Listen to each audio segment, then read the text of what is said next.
Olá, professor. Vou estar apresentando aqui meu trabalho de Dijkstra. Eu tenho aqui um readmezinho explicando tudo que está lá no GitHub. Mas enfim, vamos para o programa. Eu tenho aqui a main, que a gente tem aqui essa função print route, que vai ser para printar a rota que a gente vai tomar, a rota correta, certo? É só para printar bonitinho, no formato que eu quero. E aqui a gente tem um menuzinho que a gente vai poder cadastrar todas as cidades e as distâncias, certo? E aqui a gente tem a lista de cidades, aqui a gente vai perguntar para cada cidade aí o seu nome, e aqui a gente vai criar os grafos para a gente fazer essa busca, certo? Os grafos eles foram criados usando tabela hash, e aqui de forma separada, eu fiz de forma separada porque eu achei melhor. E aqui a gente tem 4 funções. A create graph, que a gente vai criar os grafos usando tabela hash em Python. Então a gente vai receber o número de cidades que são ligadas a cada cidade, e para cada cidade a gente vai colocar um nome e vai cadastrar a distância também. Aqui a distância, e assim a gente vai encadear a cidade com as cidades possíveis e as suas distâncias. Aqui a gente tem uma função que cria o grafo de custos, que vão ser atualizados. A gente tem o grafo de os custos só para as primeiras 2 cidades, e eles são atualizados a cada iteração no Dijkstra, certo? E aqui também a gente tem o grafo de pais dos nós, que é a mesma coisa. Ele tem o pai, ele tem só para os 2 primeiros, para as primeiras cidades.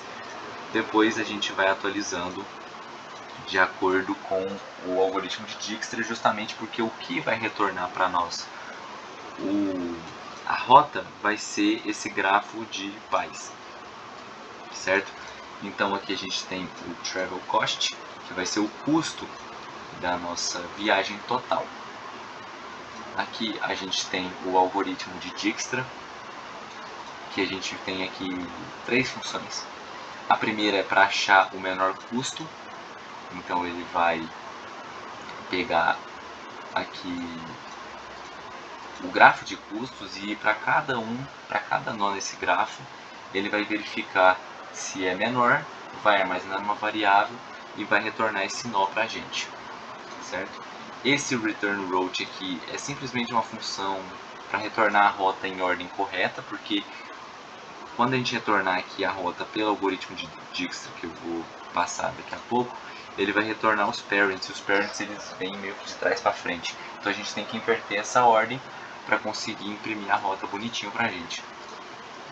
Aqui no algoritmo de Dijkstra, a gente está fazendo, eu não estou usando recursão, eu estou usando a forma interativa mesmo.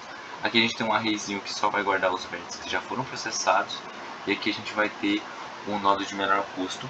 E enquanto a gente não encontrar o caminho, a gente vai fazer, no caso aqui, né, enquanto esse nó não for nulo, a gente vai fazer essa interação aqui. A gente vai pegar o custo desse nó, a gente vai pegar os vizinhos desse nó, que no caso são as cidades que ele é ligado, e aqui a gente vai fazer a gente vai iterar para cada vizinho.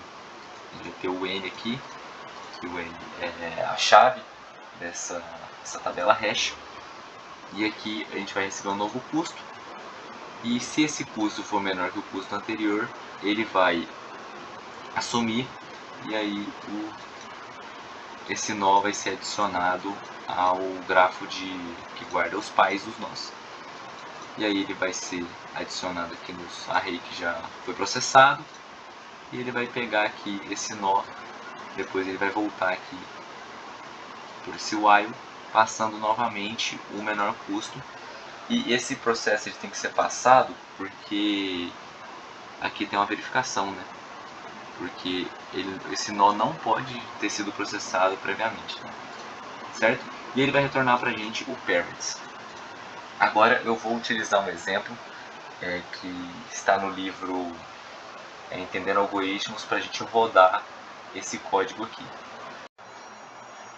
Então beleza, aqui está o exemplo que eu vou rodar, é do livro Entendendo Algoritmos. Aqui é um grafozinho bem simples aqui, só para a gente poder testar o código mesmo. Vamos lá, ele vai falar que enfim, ele tá meio bugado aqui. Ah não, tá certinho.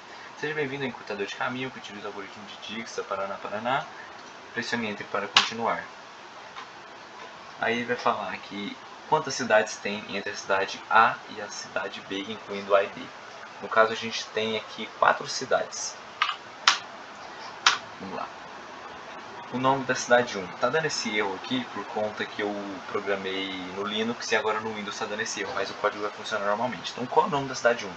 Como a gente pode ver aqui no gráfico, o nome da cidade 1 chama Início. Eu vou colocar aqui bem simplesinho, tá? O nome da cidade 2 é a cidade A. A cidade 3 se chama B. E a cidade 4, que é o destino, vai se chamar Fim. Certo? Quantas cidades estão ligadas a Início? Então a gente tem 2 cidades ligadas a Início, que é a cidade A e a cidade B. O nome da cidade A, o nome da primeira cidade é A, que tem 6 km de distância. A próxima cidade é a cidade B, que está a 2 km de distância. Quantas cidades estão ligadas a... A gente pode ver aqui que apenas uma. Vou colocar uma. O nome da cidade é a cidade Fim. E a distância entre A e Fim é 1 km. Quantas cidades estão ligadas a B? Nós temos 2 cidades ligadas a B, que é a cidade A 3 km e a cidade Fim a 5 km. E quantas cidades estão ligadas a Fim? Nós não temos nenhuma. Então aqui, agora o algoritmo vai calcular, o algoritmo está procurando um caminho mais rápido e ele achou. A menor rota partindo de início até fim sai de início, vai até B, vai até A e vai até fim. E a distância em km dessa viagem é de 6 km. Como eu disse, está um pouco bugadinho aqui o programa por conta que eu programei em Linux, não consegui gravar a tela e tive que vir para o Windows. Mas pode acessar o repositório no GitHub e baixar o código e testar normalmente. Muito obrigado.